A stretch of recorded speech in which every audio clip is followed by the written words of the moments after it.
Thanks for tuning into the Hidden Tracks podcast. You can find us wherever you find podcasts or listen to music.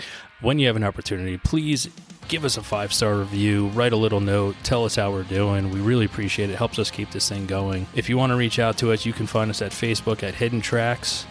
Instagram is at HiddenTracks99, and if you'd like to send in submissions or talk to us or give us any feedback about what we're doing, our email is myhiddentracks99@gmail.com. Thank you so much again for tuning in, and I hope you enjoy the show.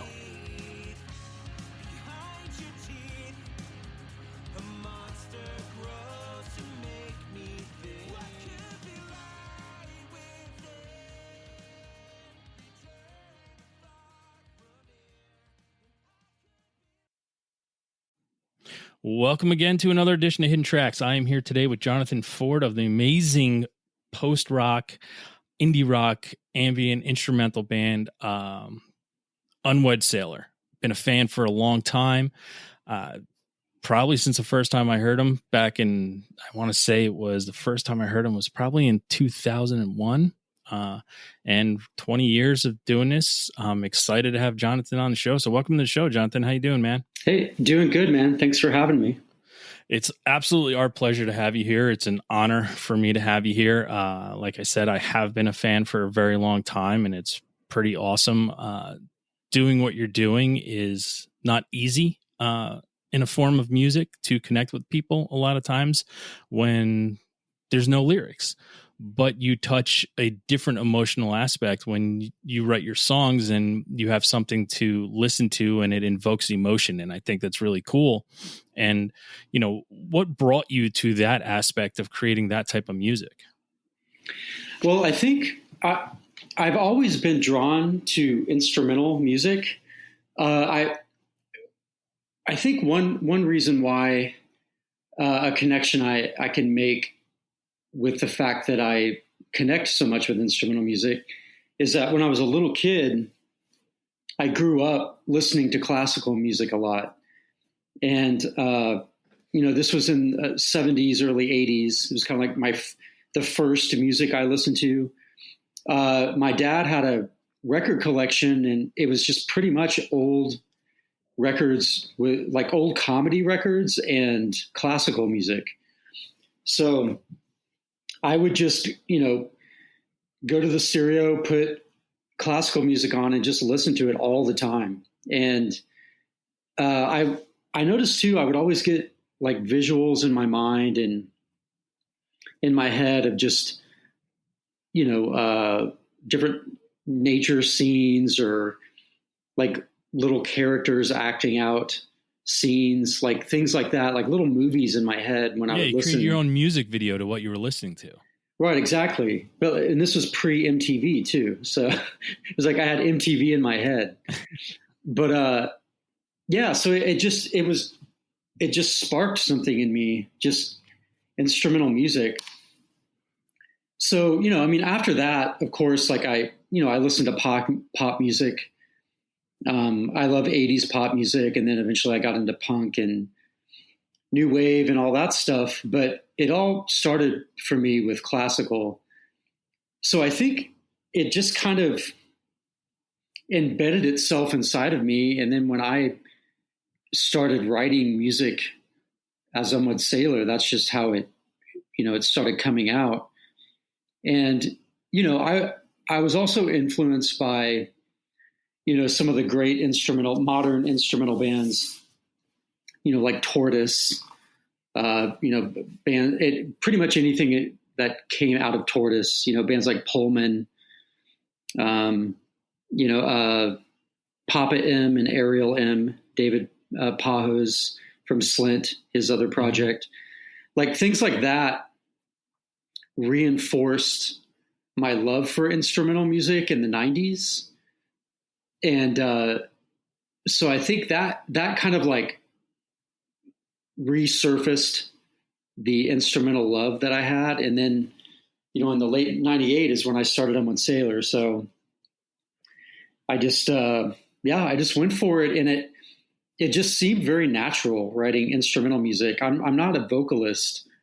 I have sang in bands I've been in, and I've written lyrics here and there. and I've actually sang on a couple of UNWED SAILOR songs. But usually, if I'm writing an UNWED SAILOR song, the instrumental aspect is just right up front.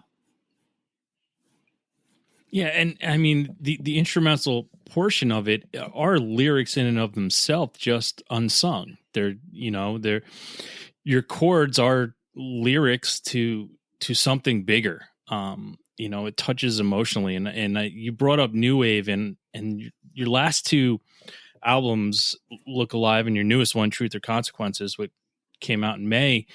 I definitely get that new wave vibe of it. And when I was listening to Truth or Consequences, I was like, this is pretty badass. It's literally, it felt like something that The Cure could have released in 85. But it was completely different, but it had that tinge of new wave to it. And I was like, this is fucking amazing. Same thing on Look Alive. When I got the record, I was just like, I'm like, okay, he's definitely going somewhere and taking what he loved and making his own mark on it, which is pretty fucking cool.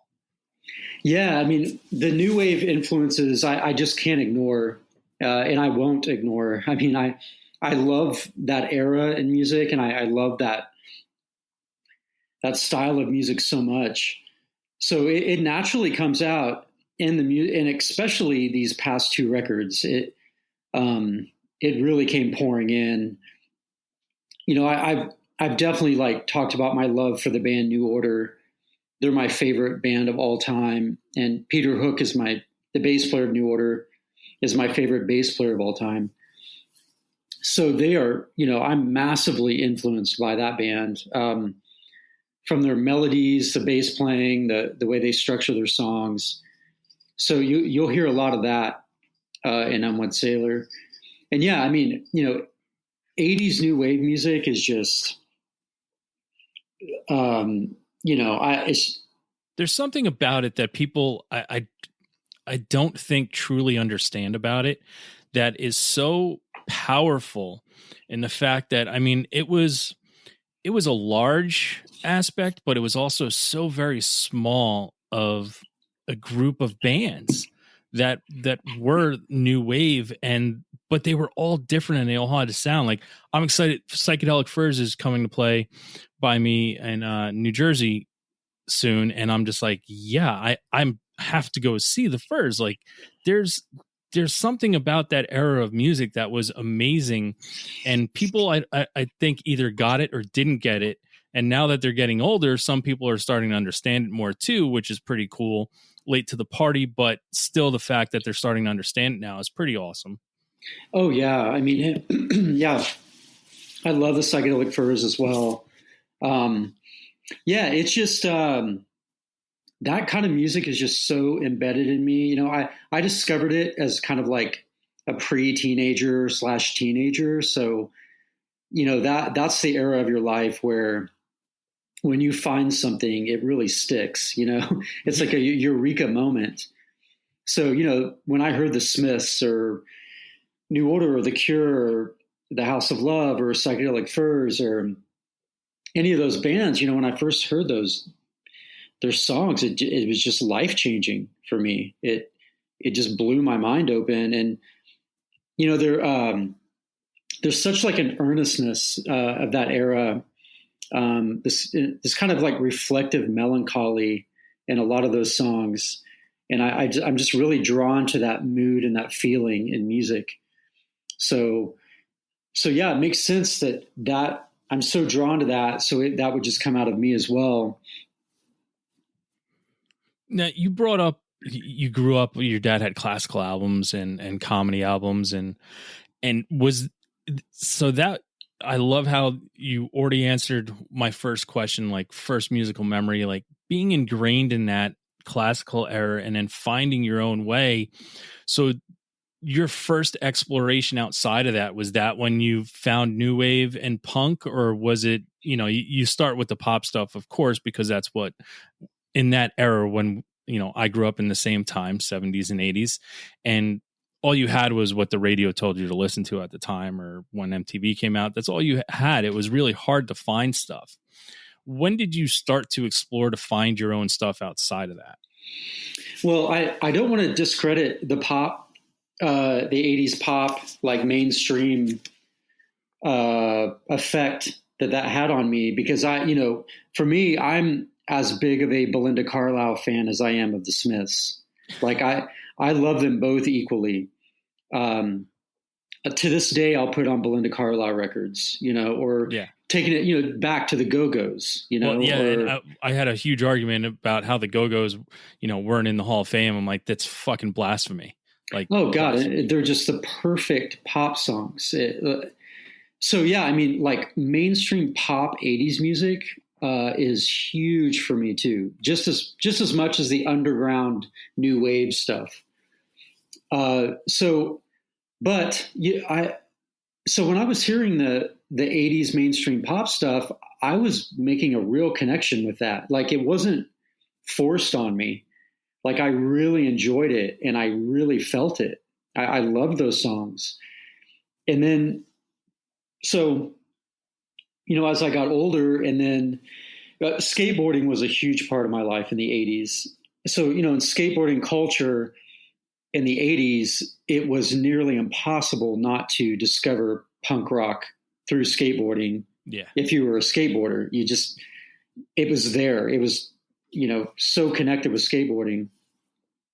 So I started, through skateboarding, I started discovering punk rock, like Agent Orange was my first punk rock tape that I bought. I think mine was DRI. Oh, that's kind of even more perfect skate, like a skate rock, I think. Yeah. But yeah, and then I discovered Minor Threat and a whole other door blew open.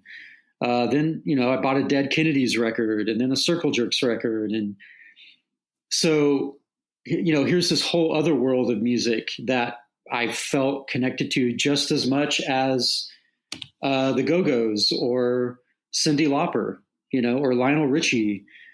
But it was just a different world for me to explore. So, and then you kind of, at that point, you kind of like take the detour over to the Smiths and, OMD and, the House of Love and all these other bands, pretty much anything out of Manchester, England, at that time was just brilliant. So yeah, it's just, once you get that taste and you develop that hunger, like you just, you're rabid in discovering these new bands. And, during that time, there was 120 minutes on MTV, the late night show, the alternative music show. But, we didn't have Nirvana yet, Nirvana was there, but they just weren't what they had become. Smells Like Teen Spirit hadn't happened yet. So, you really had to search for this stuff. It wasn't just presented to you on a platter at your front door. Like you had to go and search for the Circle Jerks, or, it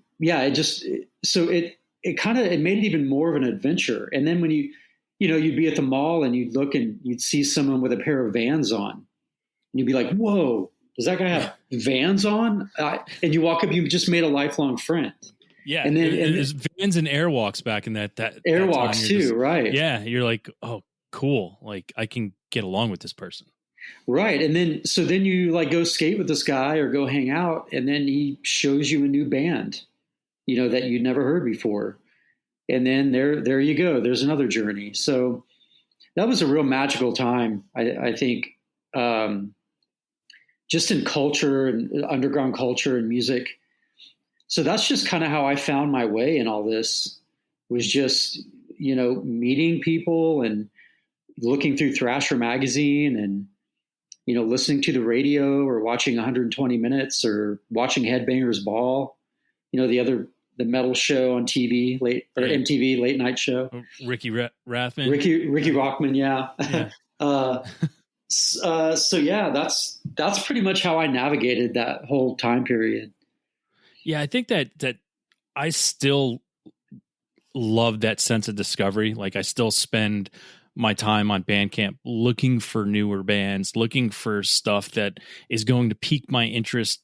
It's not the same as it was when I would go into a record store and some cool punk kid is working the register and he's got something blasting that I've never heard before. It's not that kind of stuff. It's, I'm going on these dives and I enjoy it, but I still remember that when I find something, when I found the first Bad Religion album and I heard that type of punk for the first time with soaring vocals, and I was just like, wow. I was like, what have I been missing my whole life? Like, where is this coming from? And to find out how big it was and how much there was to find, and still finding stuff that I still find stuff to this day in a record store, and I'm like, it's 1987. I'm like, I've never heard of this band. And I put it on. I'm like, how the fuck did I never hear this band?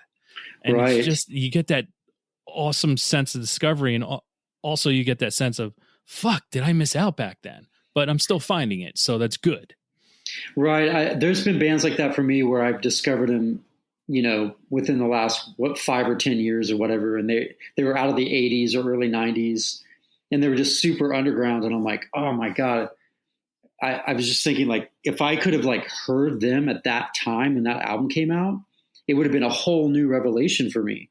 Yeah. So, but it's not quite as powerful now when I hear something, but at least I found it eventually. Yeah. And that's the thing. As long as you find it or somebody finds it, I think that's the important part when it comes to music, is somebody finding it. And that's what's important to me, especially with the show, is finding that music that maybe someone hasn't heard before and giving them another outlet so someone else can be like, oh, I want to check this out. This is fucking great. I never heard this before. And that's just, it's a bond that ties us all together as music. You said seeing someone walk with Vans, walking past someone, or seeing someone at the same show that you've never met before. You have an instant connection, which is amazing. And what was your instant connection when it came to forming music?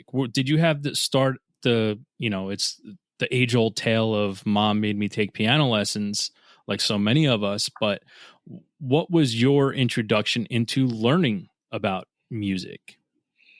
Well, there was no music in my family. I'm kind of like the lone guy who plays music in the family. But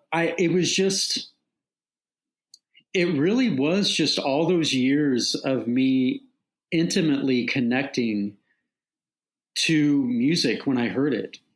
It was my favorite thing in the world, was listening to music or skateboarding. And I would spend hours listening to it and imagining things. And so it really was, it's almost like it chose me or something. Like it said, I want to have a relationship with you. And I want to share these intimate moments with you. And music just it's almost like it became a friend. Music is like the thing that never hurts you. It's the thing that's always there when you're sad.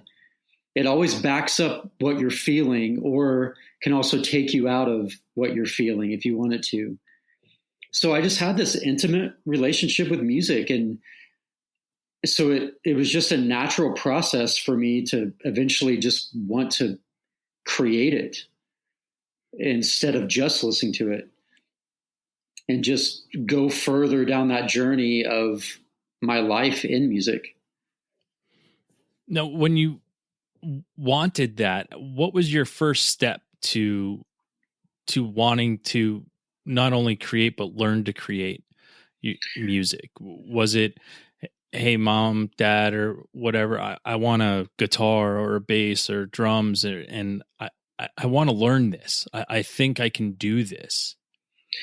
Well, the absolute first was, I was really into the trumpet in middle school. And I remember hearing trumpets on the Return of the Jedi soundtrack. And I loved it. So I was like, I'm going to play the trumpet. And that, that just did not work. I tried a few times and I couldn't do anything on it. So it just sat under my bed for years. You didn't have the lung capacity for it? Or the patience. At that, you're just really naive at that point. You think you can just pick this up and just sound like, you're going to be like playing John Williams songs or something. Yeah. Like it just doesn't work that way. So I got distracted and then, it's the age old thing, like becoming a teenager and you're like, oh, I'm going to like learn how to play guitar. It's just like, I feel like 85% of teenagers do that, so yes. Yeah, so I bought an acoustic guitar and I had a friend that she was really good at guitar. She listened to a lot of 80s metal and she was just an amazing like solo player. And like around that, like his Def Leppard's Hysteria had been released around that time. And she could just play that whole record. And I just remember being blown away by that.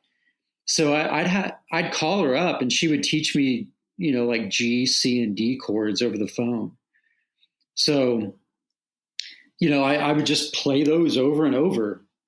And then, I got a distortion pedal, with my acoustic, like thinking, oh, I can play distortion through an acoustic, which, hey, by all means, everyone do that because you can get some amazing weird shit if you do that, But like at that time, I thought that was just what you did. You got a distortion pedal for an acoustic guitar.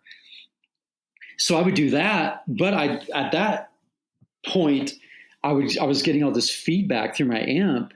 And through that, I actually discovered like manipulating feedback and getting weird drones and like ambient kind of sounds. So that was kind of a cool little accident that happened. So, and then from there, it's like, you start your first band with your friends. And of course, nobody wants to play bass. Everybody wants to play guitar or play drums. So nobody wants to be Bobby Dahl.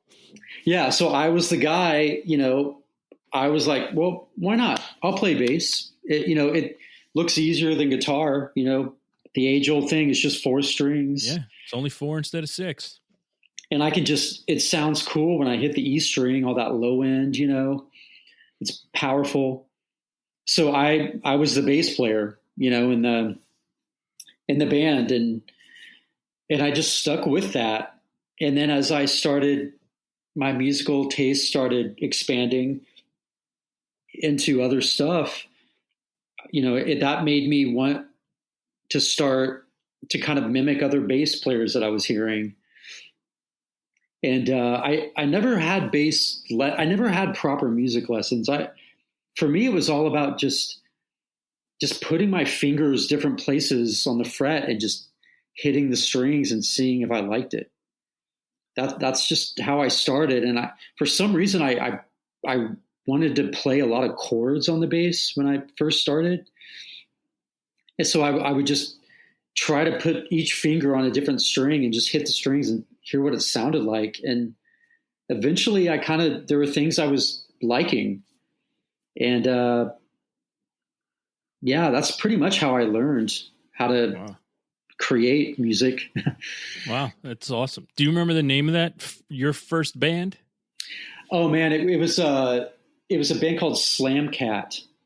It was influenced kind of by like some 80s metal stuff like King's X and a little proggy, kind of proggy 80s hard rock kind of thing.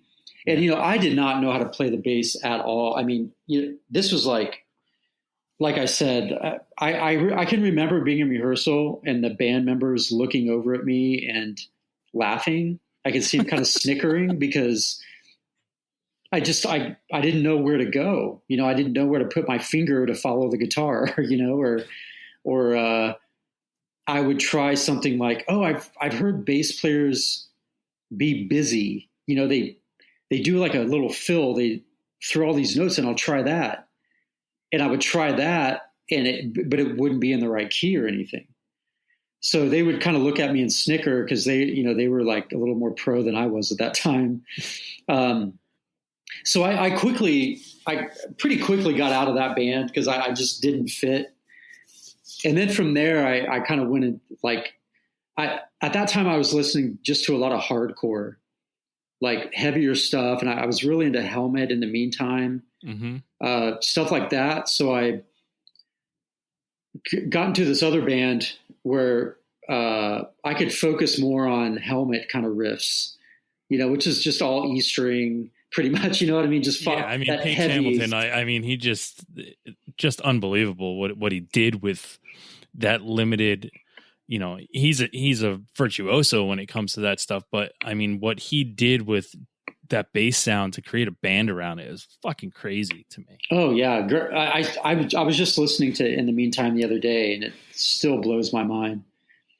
But I started doing that kind of thing. And, then from there I stopped doing that band and then joined this other band that was kind of, definitely influenced by that whole amphetamine reptile scene and the trans syndicate scene down in Austin, early Today Is the Day, and that band Cherubs out of Austin, Ed Hall,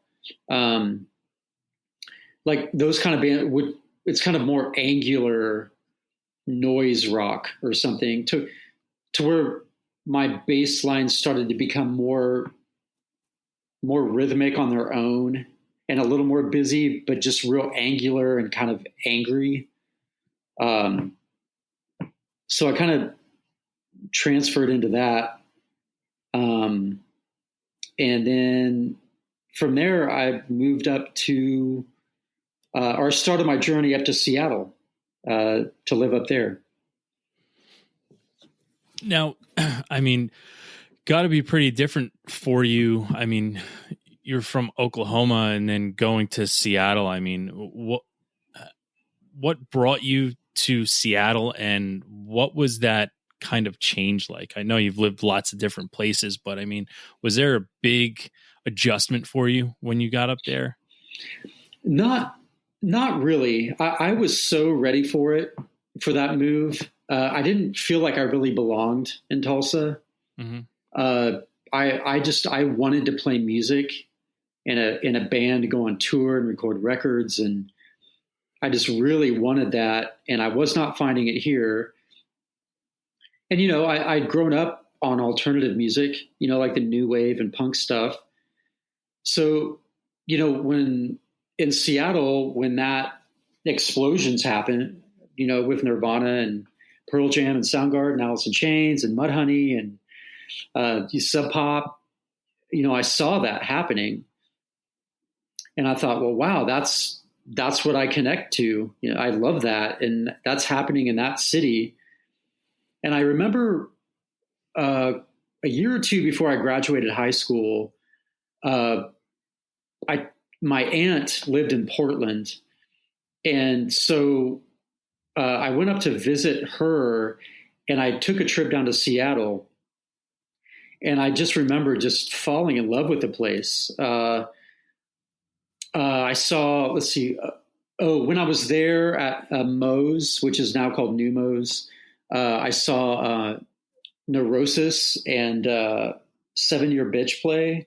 Wow. And I just randomly walked into an Earth Crisis show. It was pretty revolutionary for me to be just experiencing everything up there, and the different climate, the scenery was so beautiful. Like, it seemed like alternative culture just felt more natural up there. There wasn't any, you didn't have to really fight for that up there. It was just, you saw more people that were into that and kind of into what you were into. So that really made a difference to me. And I think that kind of planted the seed for me to go up there. So then when I was just ready to move, that was kind of my first thing. And I went to Portland first.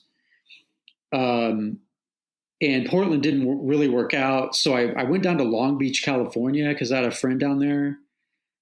And that was cool because I got to kind of be in the the hardcore scene down there, with like Zed Records and a bunch of cool bands.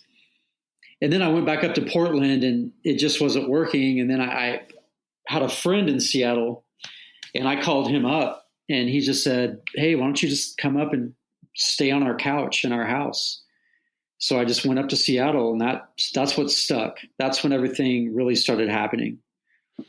Yeah, I think, you brought up a good point that you weren't fighting for anything. And there's also, at that time in that area, you didn't feel different. And I think a lot of times when you're growing up and you feel different because of your musical taste or the crowd you're with, or you're a skater and you just sometimes feel out of place. So the fact that you found your place, which was Seattle, is awesome in and of itself, because you took that journey, you went different places, and you found where you needed to be at that time, which a lot of people unfortunately don't do. Yeah, and it wasn't so much of feeling out of place or feeling different. I didn't mind that feeling. Like I liked different things. I didn't necessarily want to be a part of the mainstream culture, just kind of do what everybody does. I had that influence of punk and skateboarding and that kind of counterculture thing. But the problem was I wanted a community. Like I wanted to find other people that were into the same things I were without spending like 5 years doing it, Yeah. So that's what I felt when I went to Seattle. There was this instant community, but it was still a counterculture community, but or still counterculture, but it's like we all had each other. Like we were all into the same things, but it felt good to be, outside of mainstream culture. You know what I mean? Yeah.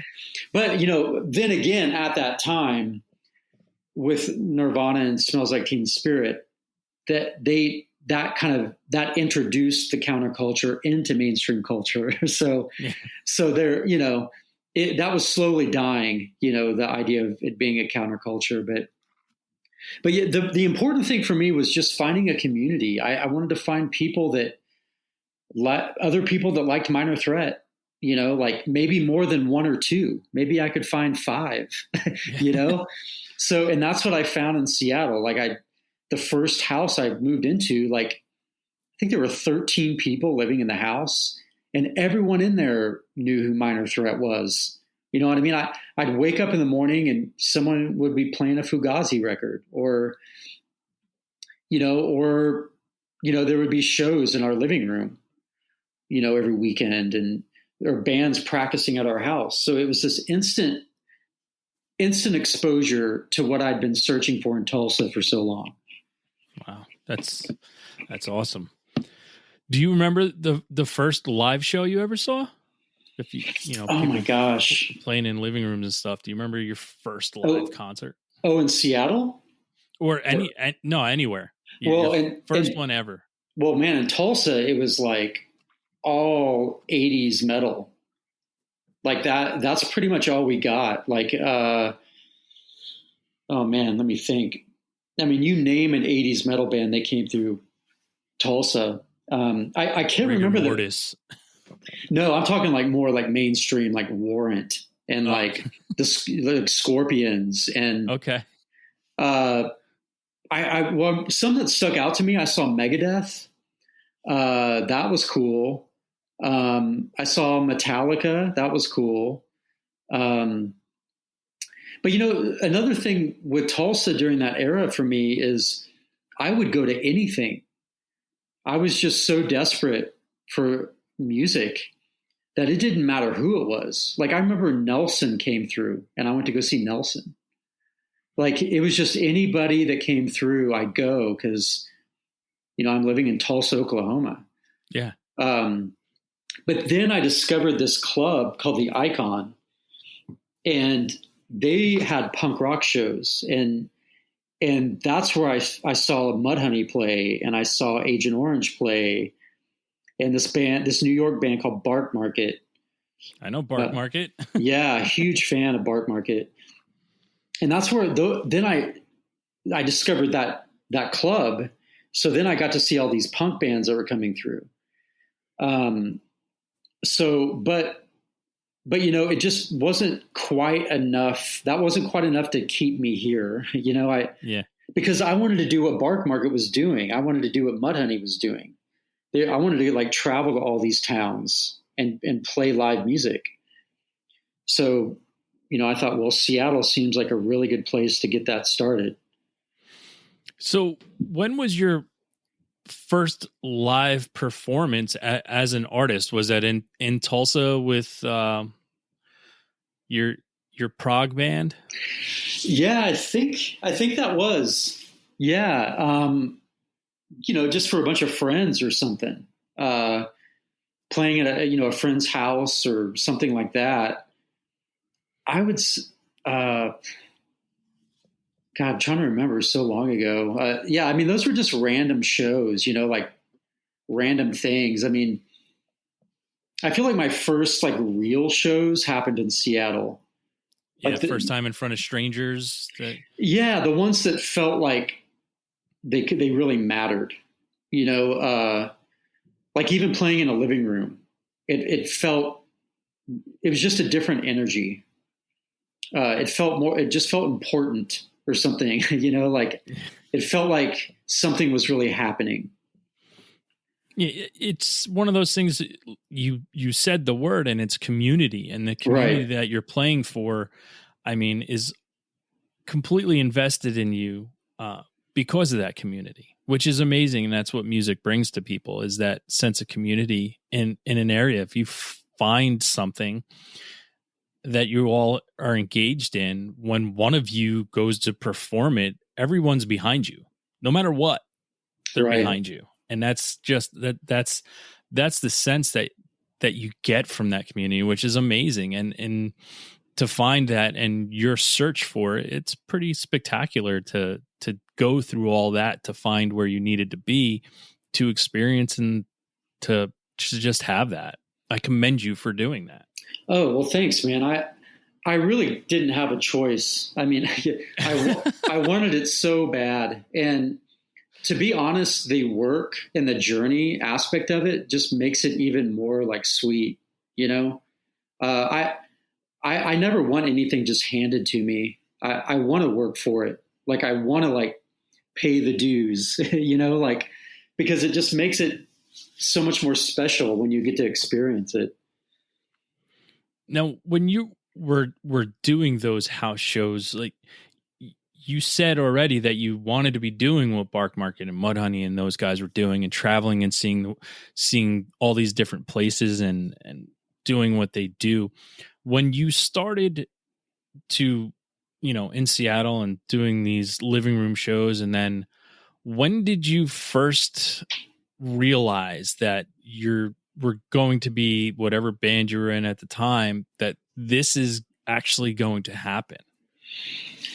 Well, it depends on what you mean by happen. Like I would say the first band experience I had where it was like, whoa, okay, we just booked a tour.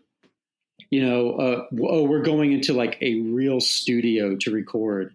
That would be Roadside Monument, and the band I was in when I was in Seattle.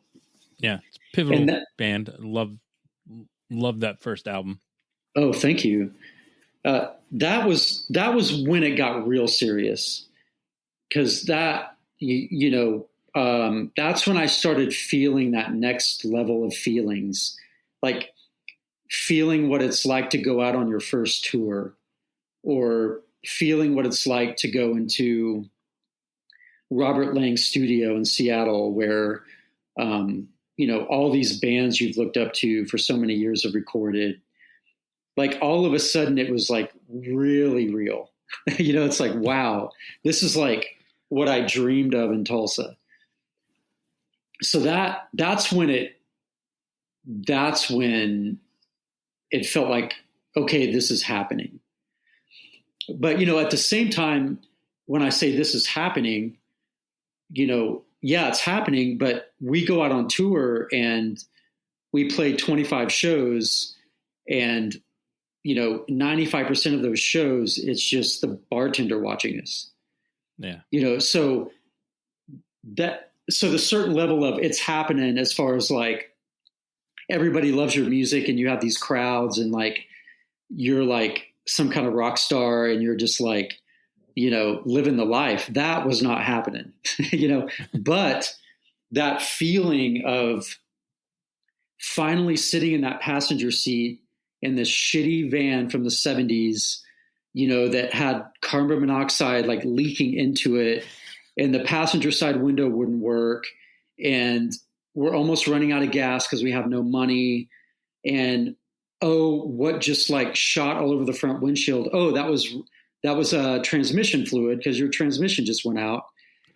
That being able to experience that for the first time with like 3 other people when you're in the middle of nowhere, America, like that is like a whole other level of experience that you will never forget, and is one of the most bonding experiences you could ever have with other people. Yeah. And I mean, those are the moments too, where, those bonding moments where regardless of what may happen throughout your lifetime, you always have that, and you have that with those people, which are important experiences. I was in the military, and I have certain experiences that I had with people that I'm still friends with to this day, 25 years later, because we had the same experience that somebody else didn't have. And that's not only to forge that, like I forged it through music and having a band in the military with my friends there, and doing that and creating those experiences that, sometimes you never realized you longed for, even as shitty as they may have been at the time. It's still something that you look back at and go, wow, I made it through that. That's awesome. Right. And, Doug Lorig from Roadside Monument, and Matt Johnson, the drummer of Roadside Monument, we're still really good friends. And I was just in Seattle recently, and I spent the day with Doug.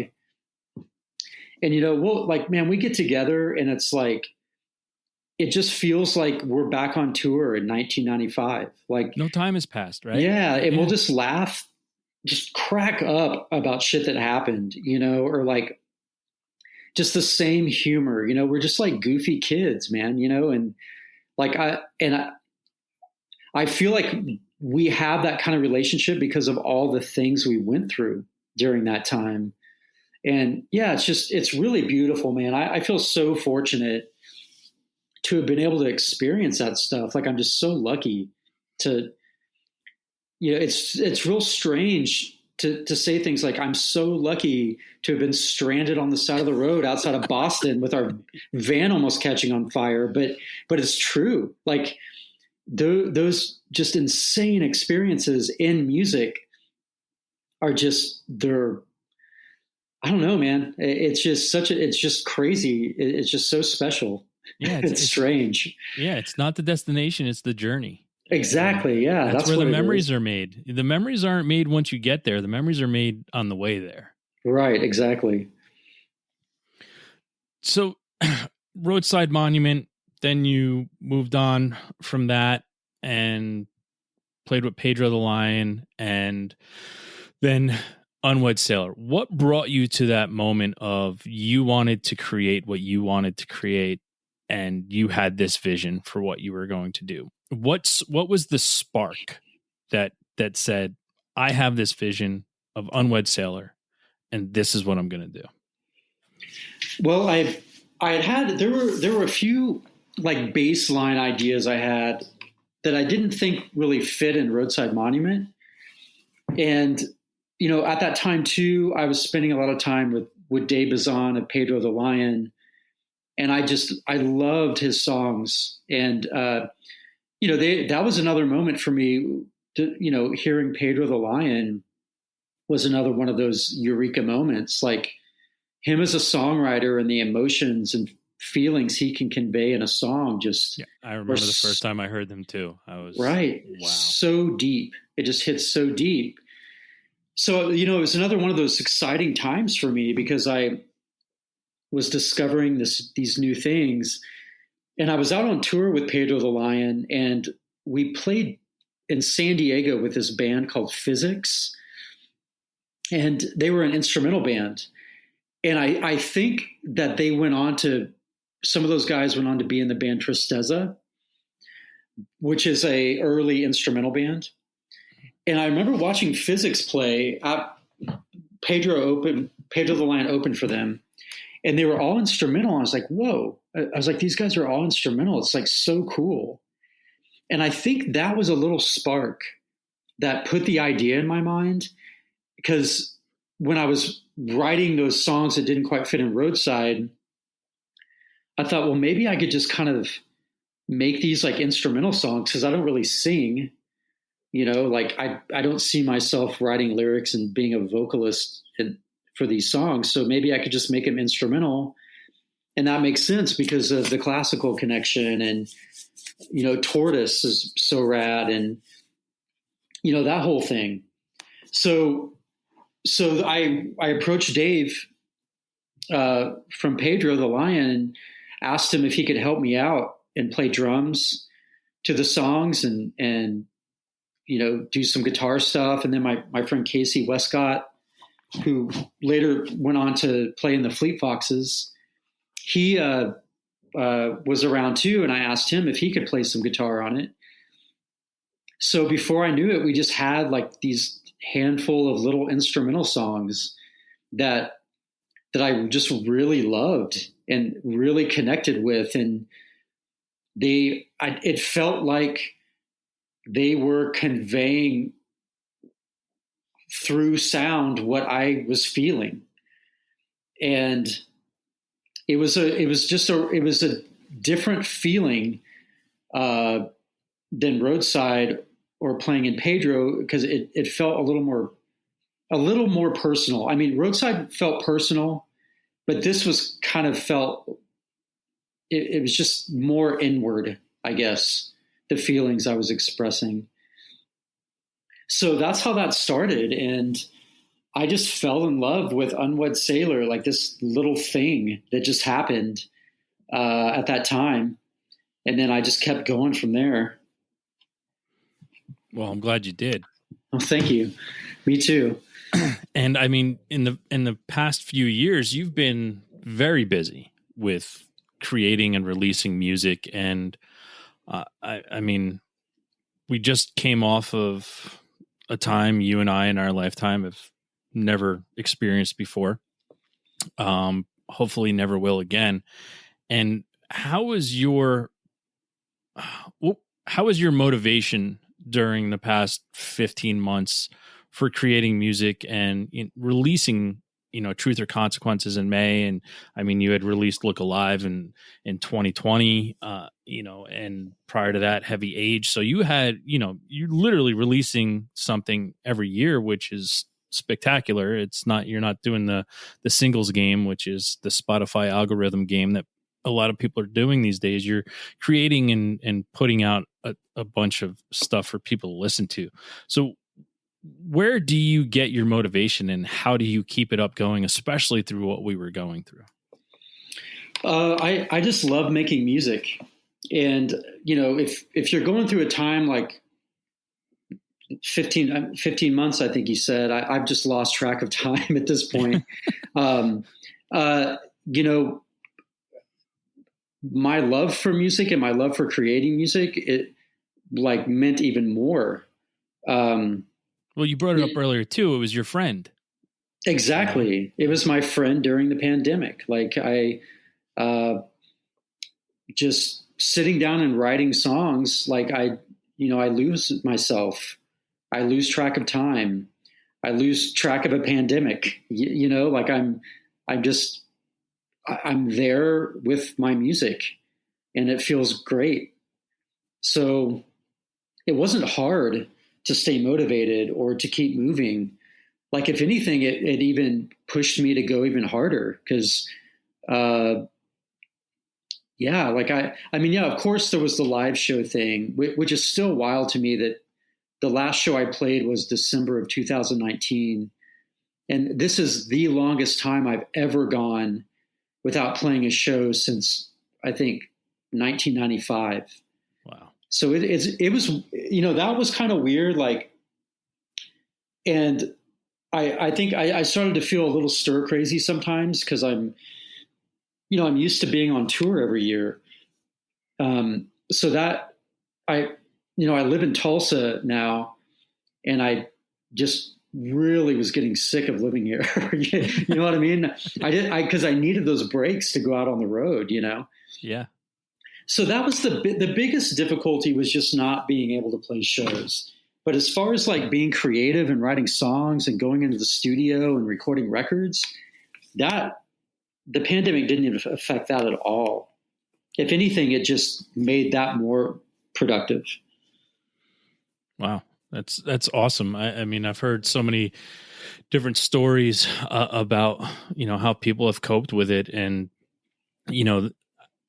I do think, I mean, you brought it to light, we're a year into this show, and I think you brought up something that's, spectacular, how you called music your friend, and looking at it that way and having that experience and that friend with you all the time is probably something more of us should look at it as that, and maybe at times we've taken it for granted.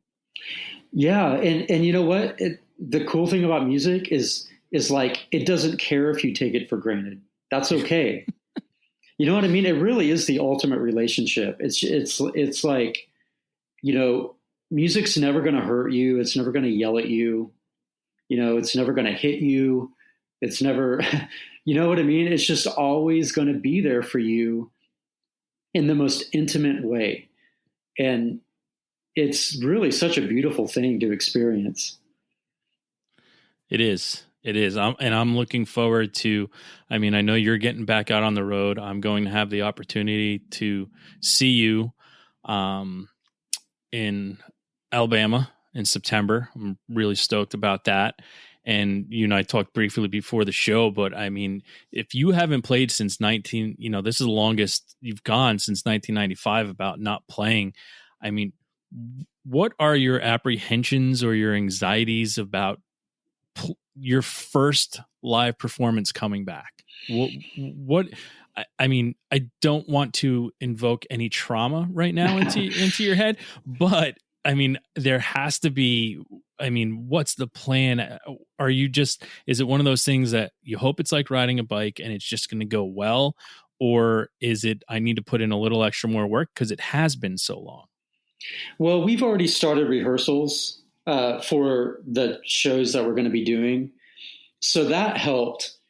Like, I remember the first time I got in a room with David Swatzel, who plays guitar in UNWED SAILOR.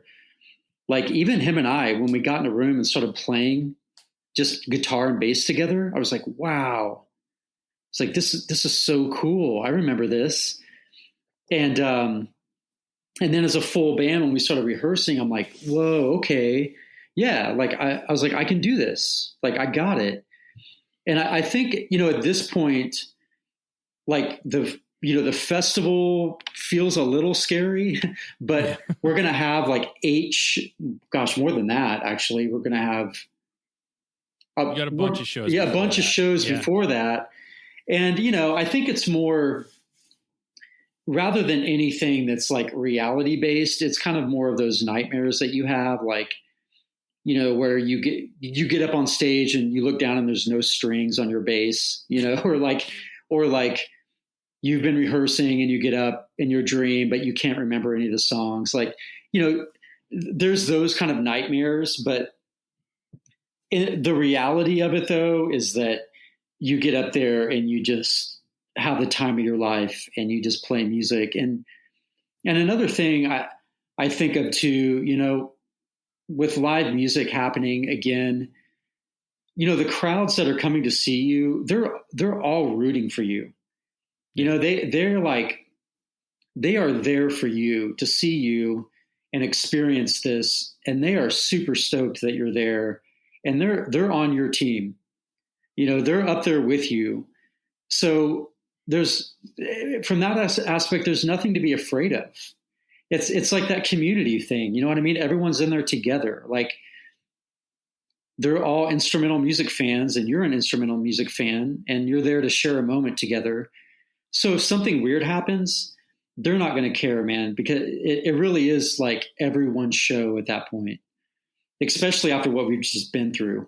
I feel like people are just really stoked to be together again, Yeah. And I think that's what I'm anxious to see is exactly, and I mean, I'm sure there's going to be slight changes, but just how happy people are going to be together and watching, live music. I haven't been to anything big yet.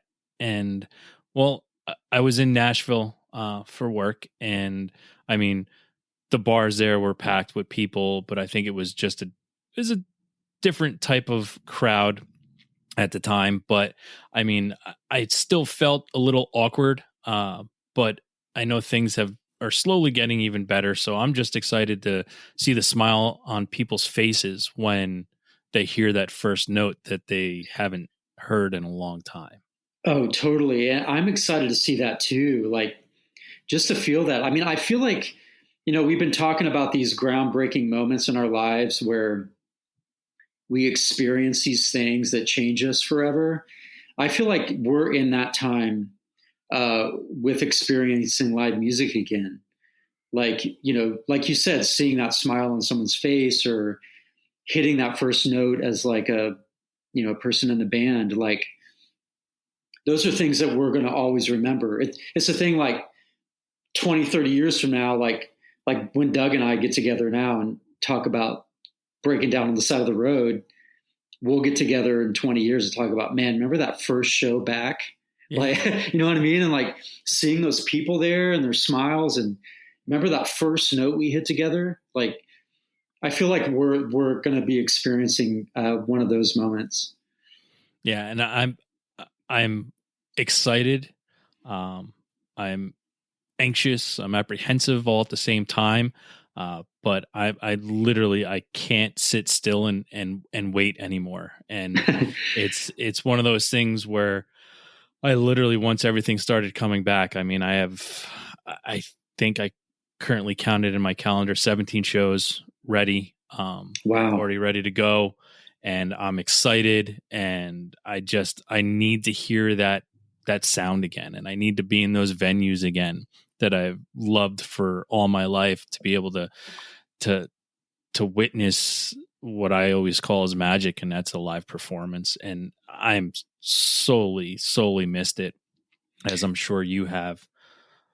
Yeah, it's funny too, because there's other aspects of it that I miss. Like, I miss, well, just the touring aspects. Like, I miss loading into a bar before it opens and, smelling that stale beer on the floor. And I really do. Like, I miss and it's real dark in the bar. The little things. Yeah. Like, I miss that kind of stuff. I miss,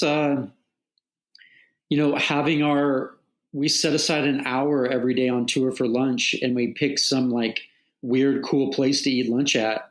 Yeah. I was going to say finding that place to eat where you're going to eat. Yeah. Finding that, or like going to the record store on tour.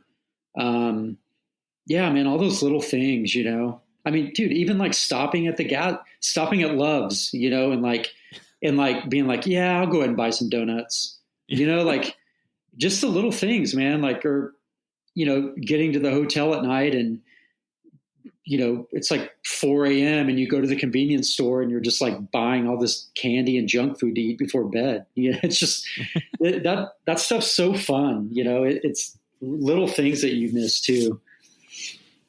Well, I'm excited for you to get back on the road. I know other people are excited for you to get back on the road, and I'm excited to get back on the road to start seeing all of it. So yeah, I can't wait.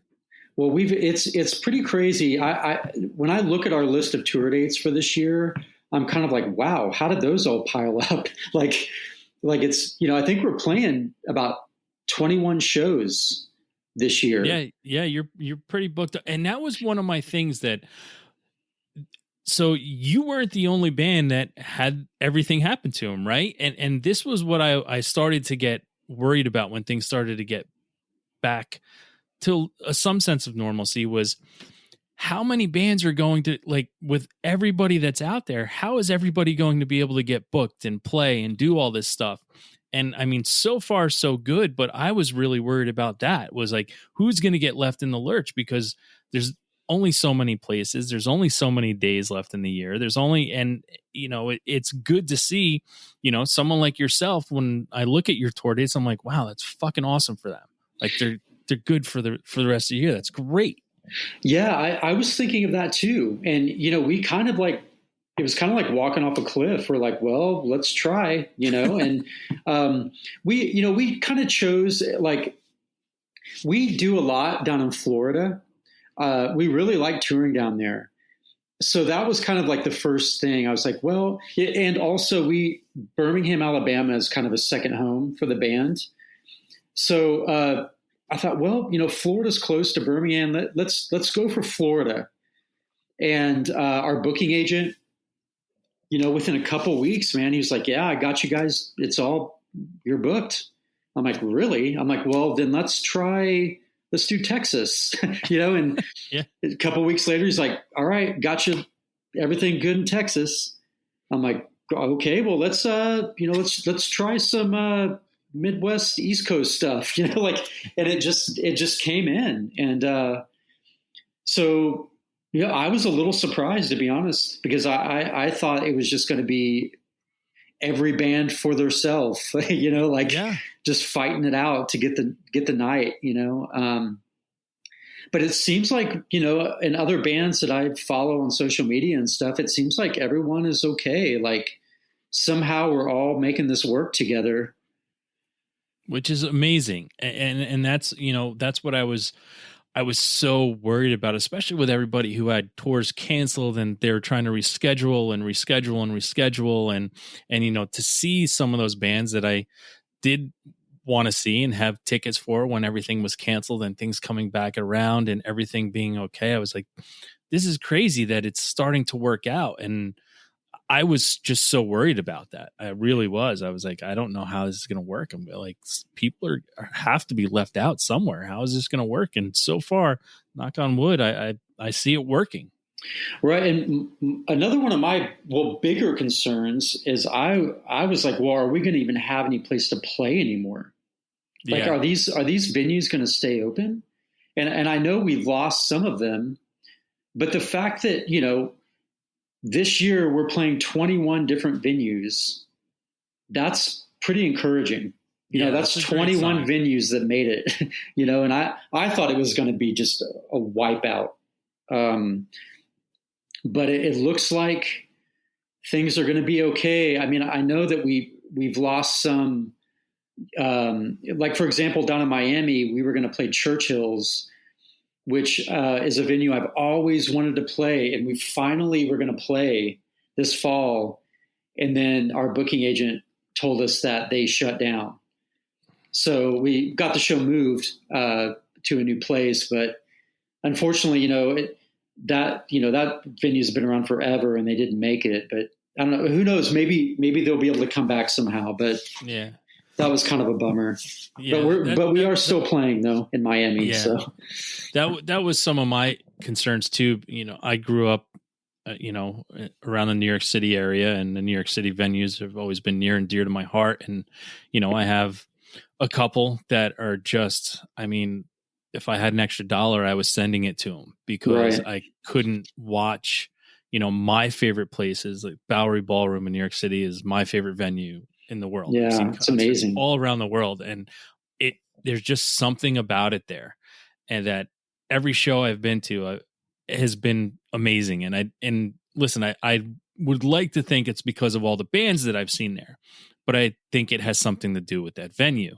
And I couldn't I was like, I can't watch this place. This place can't go away. If this place goes away, I don't know what I'm going to do in my music. Oh my gosh. Right.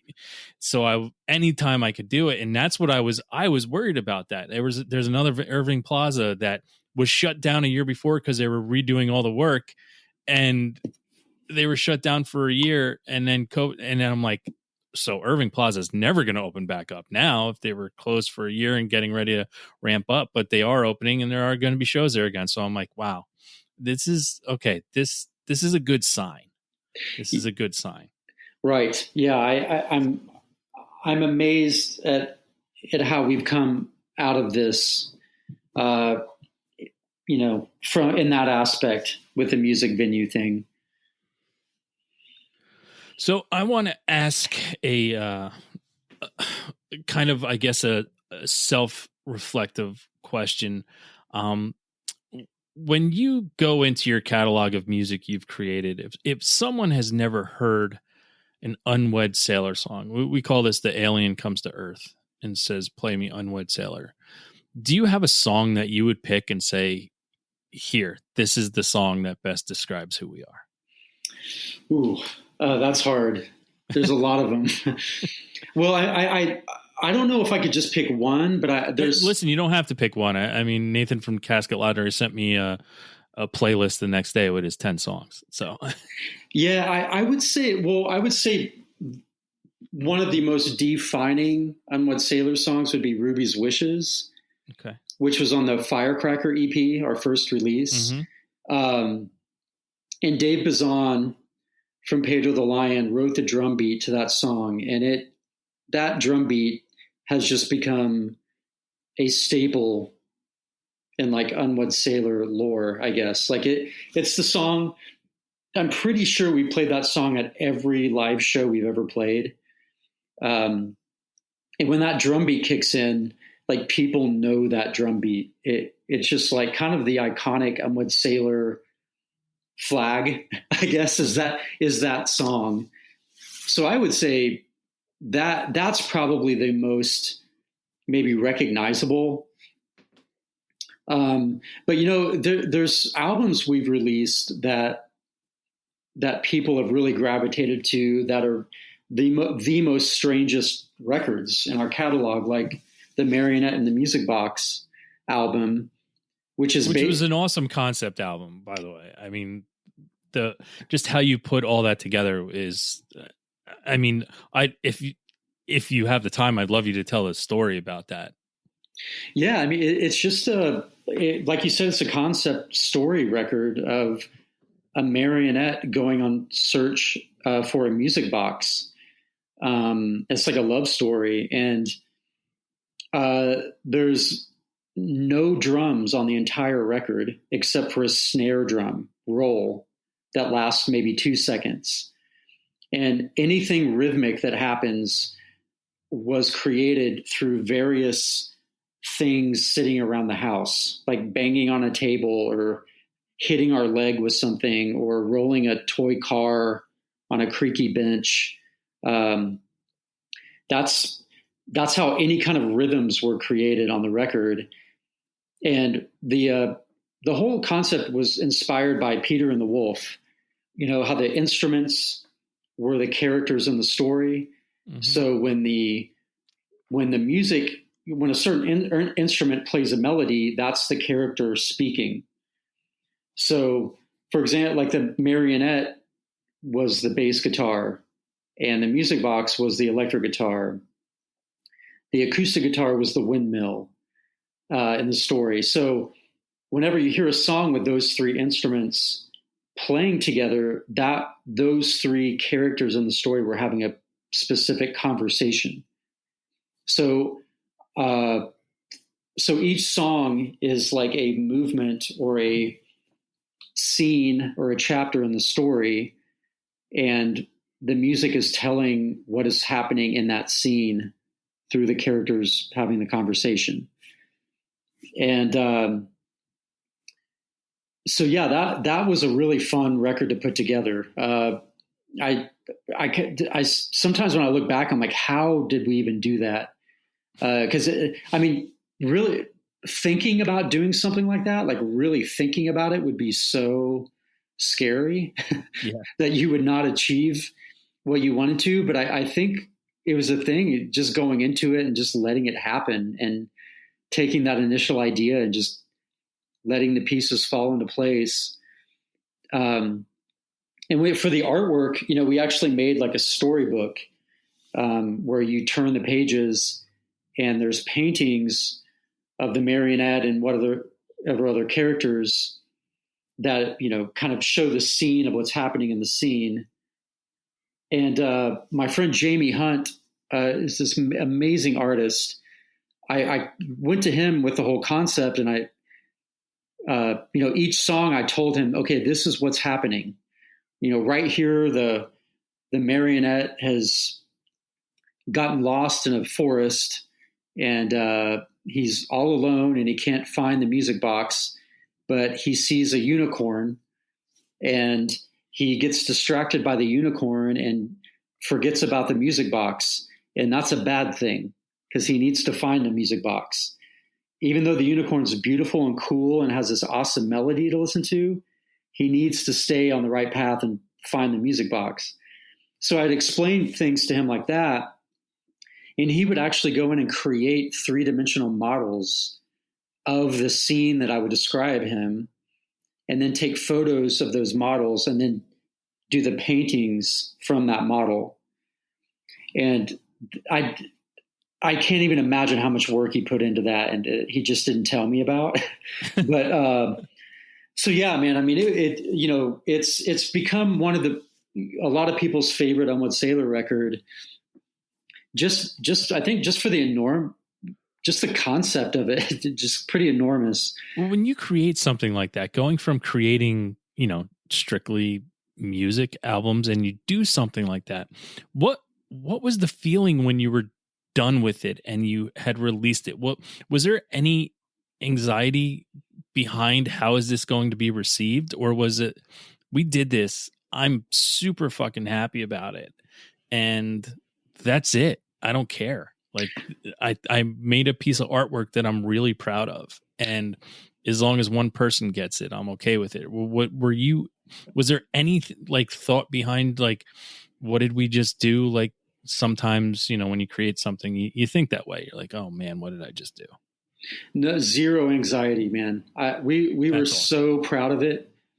I thought, wow, we did this. And with everything on UNWED SAILOR, that was a part of me being expressed. So, it was important for me to express that. So in that way that I was able to get that out of me was really important. So no matter if it was a good reception or not, that didn't necessarily matter to me. I mean, of course you want people to like what you create, but like, I loved it, and everyone that was on the record loved it. And it was like our thing, our little thing we created. So it felt good. And, with all the work that went into that too, like we just felt proud of it. And, even down to like, things like, wow, I cannot believe that we rolled a car across the table and mic'd it, and it sounds just like a windmill. Like, we just, we couldn't believe that we were able to like capture these sounds that actually created this little movie set through sound. So we were just having so much fun with that record that we really didn't care whether anyone liked it or not. but it seemed like a lot of people really like that record. And I hear a lot of stories now of older UNWED SAILOR fans who liked that record growing up, and now they're older and have kids, and they'll write and say that they play that record for their kids now, and that their kids love it. So it's pretty wild to kind of see the generational jump that's happened with a whole new generation of kids like being into that record. Yeah. Well, and you're also doing something. I mean, the best thing about music is that it's never going to go away. And I mean, the first recorded song ever is still out there. Like, and it's always going to be there for new people to find and new generations to find and latch onto. And, you know, no matter what it is, you've created something that's in the ether that's always going to be there for someone to find and to gravitate and grab a new fan. And, you know, someone unborn right now is going to be a fan of UNWED SAILOR one day, which, I mean, it just in that in its enormity has to be a great feeling when creating something. Yeah, that's a beautiful thing to think about. I've got to be careful and not think too much about that if I'm creating something, because that might like throw me off a little bit. But you know, it's funny too. Another thing sometimes that I think about that's comforting is like, you know, I mean, everyone who's alive wants to leave their mark, you know, or make a difference. And that's just instinctual. You know, that's as human beings, we want that. And sometimes, you know, it's never fun to think about death. But sometimes when I, you know, think about dying, I think, man, like, it's kind of cool that even when I'm dead, that the marionette in the music box is still going to be there, and someone's going to hear that, and it's going to mean something to them, or maybe it won't mean something to them. But the fact that there's an opportunity out there for someone to hear a record that I've made or have been a part of, and it meaning something to them or helping them through a situation, or like we talked about, becoming their friend, like that kind of makes the idea of death easier. Yeah, you know, knowing that somehow you could have made a difference in actually helping somebody in their life through music. Yeah. And you know, whatever may come in life, your life is always going to live on, because again, you've created something that is out there on many different ways and platforms for people to find it. So no matter what you can think of, what your life may have meant to other people. And this is a thing that upsets me at times too, when, you know, when a musician or an artist comes off a stage and you get the quintessential, hey, great show, man, instead of somebody being like, dude, that was amazing, and this is how much you really mean to me. I think it's pivotal in our life to try and start doing that. I think there's a lot of times when people don't say what they really mean and what they should say. And I've tried to make a point when I see a show that I absolutely love, I go out of my way to find the artist and say, what you just did tonight was amazing. And I am forever grateful for being able to see that. Oh man. And, you know, and the people that are playing the music that you're saying that to, that means a lot, you know, because who knows what happened that day, you know, did they just drive like 10 hours and barely make it to the club? You know, their van broke down the day before, or, you know, they're in a fight with their girlfriend about being gone too much, yep. You know, or their pet is sick at home. You know, I mean, there's so much that can be happening in a traveling artist's life, you know, or they're lonely and they miss their home, you know, even that too. So just hearing those kind of like meaningful words from people, like it really helps, you know. I mean, maybe you saying that, they can actually like go to sleep that night, you know, and feel okay, you know. I think that's just to anyone in real life, and you know, I may not be the best at it, but I know I try to, you know, I try to be better. I may not always be better, but I try to, because I always have to think, I don't know what that person's going through. So no matter what happens, hey, man, if I did something wrong, if someone gets mad at me, if I did something wrong, I sincerely apologize. I never meant to do something wrong. Or if there's something else going on, I apologize. What is it I can do to help you? And I think we, as people, I think we're afraid to do that sometimes because we're afraid for somebody like, especially like if you ask somebody, hey, do you need help? You're afraid someone's going to say yes because you're not going to know what to do next. Yeah, being vulnerable in any way is hard. That's for sure. It takes practice and a willingness to get to do that. You brought up something, and you don't have to answer it if you don't want to, but you brought up the part about dying, and I have a little section on here called funeral song.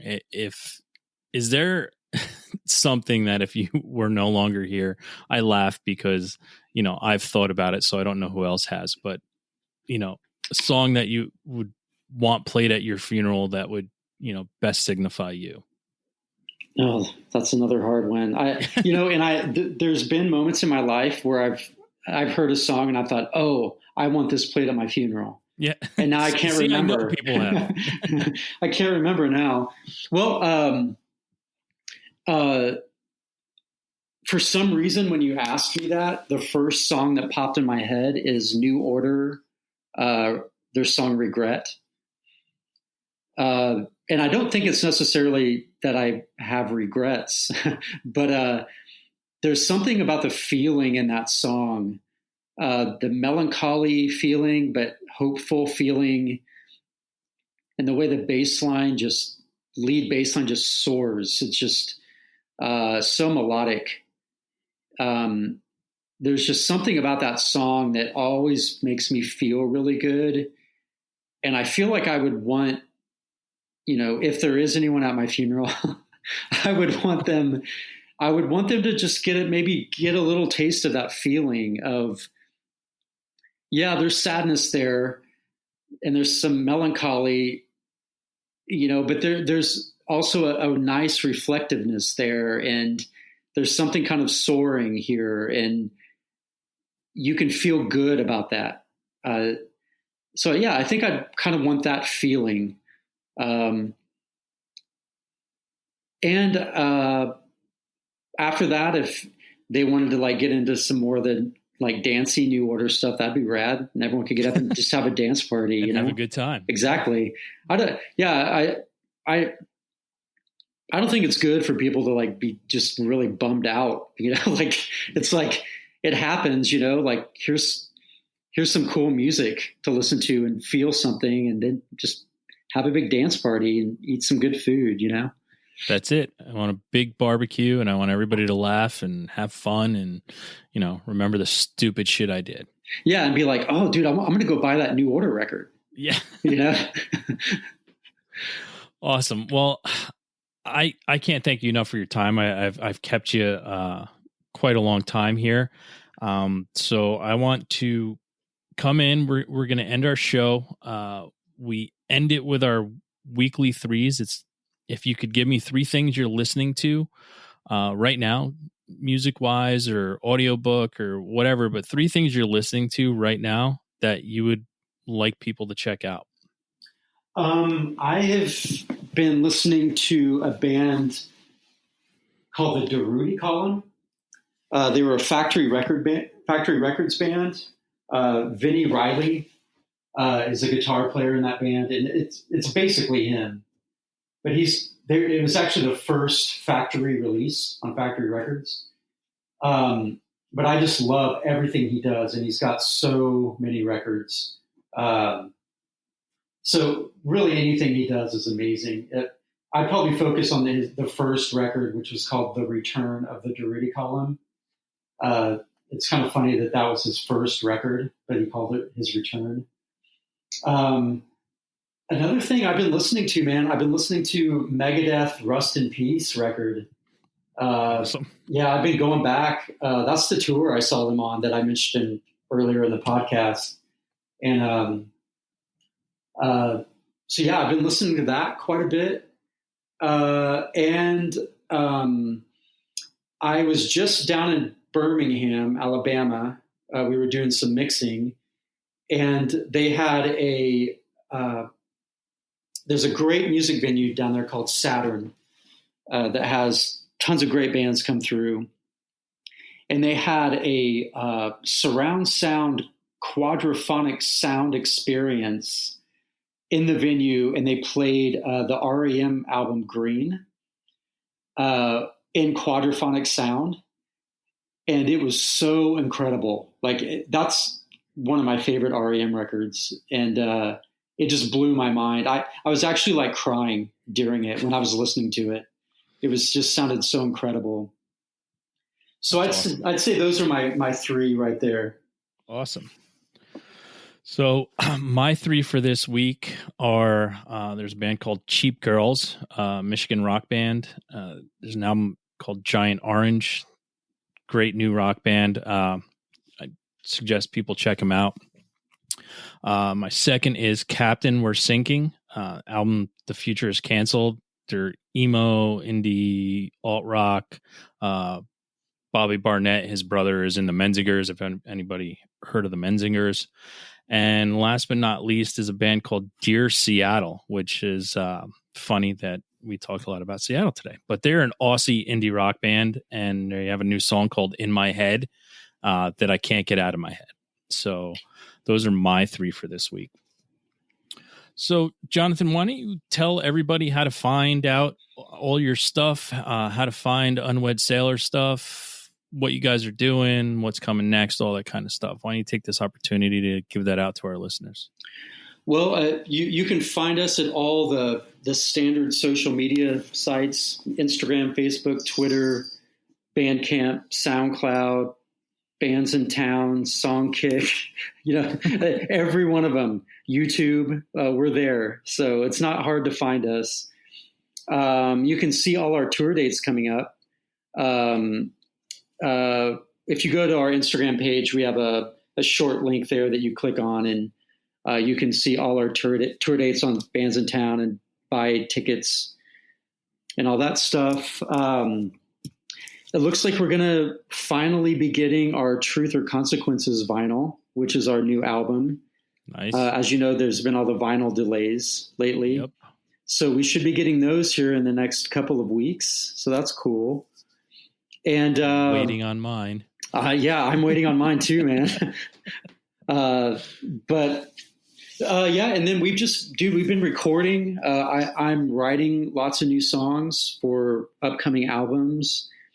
We just recorded a live EP that we're going to be releasing next year. And we've got it's not announced yet, but we have a special reissue, UNWED Sailor reissue release coming this fall. So keep on the lookout for that. Awesome. It's I'll give you a hint. This year is the 20th anniversary of the album. Well, so that's a great hint. Yeah, so that'll be reissued. It's remastered, and we'll have some like bonus songs on it as well. So we're busy. We've got so much stuff going on, and today I just looked at my schedule. And I'm like, wow, when am I going to be spending time with my cats over the next few months? Well, I appreciate you taking the time to spend some time with me today. Oh, of course, man. I enjoyed it. Well, thank you so much for being here. And everyone, UNWED Sailor is my faithful anchor. So hopefully they'll be yours. So everyone, go out, listen to UNWED Sailor, and have a great fucking time.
Thanks again for tuning into the Hidden Tracks podcast.